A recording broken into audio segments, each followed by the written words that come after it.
Halo semuanya, oke, mari kita selami ini. Di sesi kupas tuntas kali ini, kita bakal ngebahas sebuah jebakan psikologis yang jujur aja mungkin lagi atau pernah nguras habis energi mental kalian. Yap, kita ngomongin soal HTS atau hubungan tanpa status. Kita bakal bongkar habis-habisan anatomi dari sebuah situationship dan nyari tahu alasan logis kenapa sih rasanya susah banget buat lepas dari ketidakpastian ini. Coba bayangin momen ini, kalian udah sering banget jalan bareng tiap akhir pekan. Ngobrolnya udah deep banget, bahkan sampai punya panggilan sayang. Secara fisik dan emosional kerasa persis kayak pacaran nyata kan? Terus tiba dari satu malam, jantung kalian deg-degan parah, dan akhirnya berani melontarkan satu pertanyaan keramat ini. Sebenarnya kita ini apa sih? Tapi ujung-ujungnya apa? Kalian malah dapat jawaban yang muter-muter, ngambang, dan gak ada komitmen sama sekali. Dan di titik inilah, kelelahan emosional itu benar-benar dimulai. Bayangin, jam 2 pagi, kalian mantengin layar HP, status dia jelas-jelas online, tapi chat kalian nggak dibales. Duh, ini tuh luka yang spesifik banget rasanya. Malamnya, kalian mungkin nangis sendirian, tapi besok paginya harus acting seolah semuanya baik-baik aja. Kenapa? Ya, karena secara teknis, kalian sadar kalau kalian nggak punya hak buat marah. Perasaan kalian itu valid banget. Terjebak di zona tanpa status ini seringkali nguras mental jauh lebih parah daripada putus cinta beneran loh. Bagian 1. Diagnosis. Anatomi psikologis HTS. Kalau situasinya senyakitin itu, pasti ada satu pertanyaan yang muter terus di kepala kalian. Kenapa sih kalian gak langsung blokir aja nomornya, padahal udah jelas mereka gak mau komitmen? Nah, alasan pertamanya, kalian lagi kena taktik manipulatif yang namanya breadcrumbing. Otak kita ini gampang banget ditipu sama effort kecil yang sebenarnya gak konsisten. Tiba-tiba dia reply story IG kalian, atau ngechat singkat. Otak kalian otomatis ngerespon remah-remah perhatian ini, dan ngubahnya jadi bahan bakar harapan palsu. Kalian jadi yakin kalau komitmen penuh atau si roti utuh ini udah ada di depan mata. Padahal mah gak sama sekali. Nah, yang benar-benar menarik waktu kita bedah fenomena ini adalah konsep cognitive dissonance, atau disonansi kognitif. Ini nih akar dari kebingungan luar biasa di kepala kalian. Ada semacam perang batin antara dua sisi yang saling bertolak belakang di dalam diri kalian sendiri. Di satu sisi, logika kalian sebenarnya udah teriak kenceng ngasih warning kalau orang ini tuh red flag dan cuman manfaatin kalian aja. Tapi di sisi lain, hati dan ego kalian nolak mentah-mentah.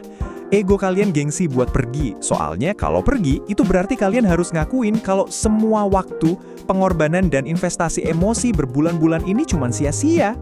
Jadi intinya, kalian malah milih ngebohongin diri sendiri daripada harus nelan kekalahan emosional itu. Faktor psikologis terakhir yang bikin kalian tetap stay adalah anxious attachment style atau gaya kelekatan cemas. Ini biasanya punya akar dari trauma masa lalu soal rasa takut ditinggalkan. Gara-gara ketakutan ini, bagian otak kalian yang namanya amigdala ngambil alih kendali. Amigdala ini secara harfiah lebih milih buat nahan cemas dan sakit hati dari hubungan yang cuma setengah matang, daripada harus pergi dan ngehadapin horornya ngerasa kosong dan sendirian. Bagian 2. Tamparan realita pahit. Sekarang kita bakal ganti gigi secara drastis. Turunin semua mekanisme pertahanan diri kalian dan stop nyari-nyari alasan buat ngebela mereka. Kita jalanin aja dulu ya, ngalir aja. Astaga, ini tuh lagu kebangsaannya orang-orang pengecut. Sering banget kita malah ngebela mereka dengan mikir kalau mereka punya trauma komitmen. Gak usah naif. Mari kita bongkar fakta aslinya terang-terangan. Kalimat ini tuh punya arti lain di dunia nyata yang jauh banget ngerugiin kalian. Apa coba arti sebenarnya? Pasangan situationship kalian itu pada dasarnya lagi nuntut semua fasilitas VIP dari kalian. Waktu kalian, perhatian penuh kalian, sampai deep talk di tengah malam yang jelas-jelas itu privilege pacar. Tapi, mereka cuma mau naruh diri mereka di zona status temen. Kenapa? Biar mereka bebas dari harga komitmen dan tanggung jawab apapun. Dan ini dia tamparan telaknya. Kalau mereka emang bener-bener ketemu sama sosok yang mereka yakini sebagai cinta sejati, mereka tuh bakal rela daki gunung demi bisa ngikat orang itu, peduli amat sama trauma masa lalu yang mereka klaim. Fakta kalau mereka ngebiarin kalian tanpa status adalah bukti mutlak kalau kalian cuma sekedar opsi pas mereka lagi bosen, bukan prioritas.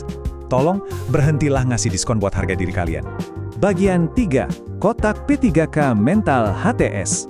Oh ya, referensi pemulihan ini juga didukung sama panduan dari buku Kita Semua Pernah Sakit Hati.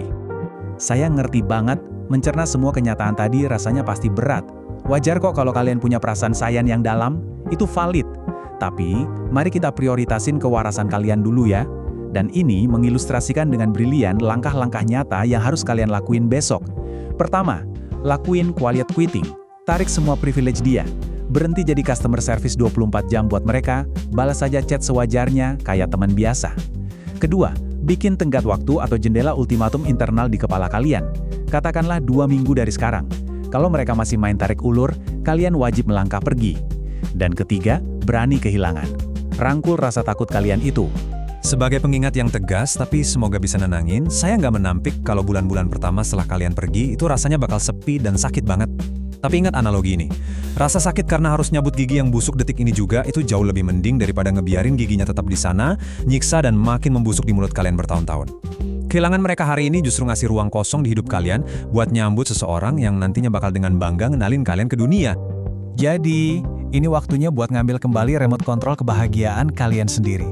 Buat nutup sesi kupas tuntas kali ini, mari kita ubah pengalaman pahit ini jadi sebuah refleksi santai. Saya pengen kalian jawab pertanyaan jurnal ini. Boleh di dalam hati atau curhatin langsung di kolom komentar. Apa sih alasan paling absurd dan konyol yang pernah orang itu kasih pas kalian minta kejelasan? Yuk kita baca dan ketawain alasan-alasan halu itu bareng-bareng. Makasih banget udah gabung, dan sampai jumpa di kupas tuntas berikutnya.